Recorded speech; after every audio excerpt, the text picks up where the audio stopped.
This is Erigeron Moerheimii, and it's another one of the Santa Barbara daisies, and the difference is in between this and karvinskianus is obviously the pink color. If you look at the close-up of these have a consistently pink color, and also they seem to be a little fuller or larger. You see this nice mass of these. This is in 1 gallon containers at the nursery, but this is actually a good example of how they would look if you did a little mass planting of them.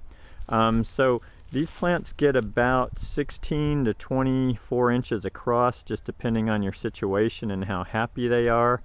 And after they do these big flush of blooms, I recommend that you shear them and encourage another growth spurt so they fill back in and you get the benefit of the green foliage. If you don't, you can start to get some browning inside, and they get kind of what I'd call a thatch that starts to build up inside of the plant or underneath it, and it just doesn't look very good. And when these blooms are all done, you can have a lot of dead flowers sitting on top of this brown thatchy looking growth. So I just recommend, if you're going to use this plant, encourage you to do the shearing, and do it during a warm season where they're going to grow back out of it. Don't do it in the winter where you expose the core of the plant to cold temperatures if you live in areas where there's frost.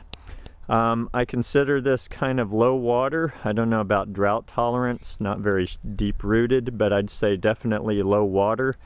And the deer typically leave Erigeron alone, so it's pretty safe in deer areas. And kind of a good front of the border colorful plant that blooms over a very long period, by the way.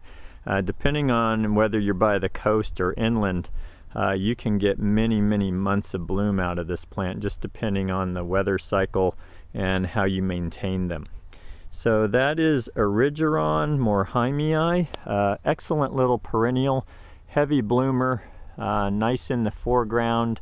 And yeah, I think what I've also heard about these is if you don't deadhead them, they can go to seed, and you can get some seedlings kind of cropping up. You see right here some of these old flowers going to seed here. So I'd say the benefit of deadheading is you get a denser, fuller plant that looks good, and you also get rid of the potential for these to go to seed in the garden.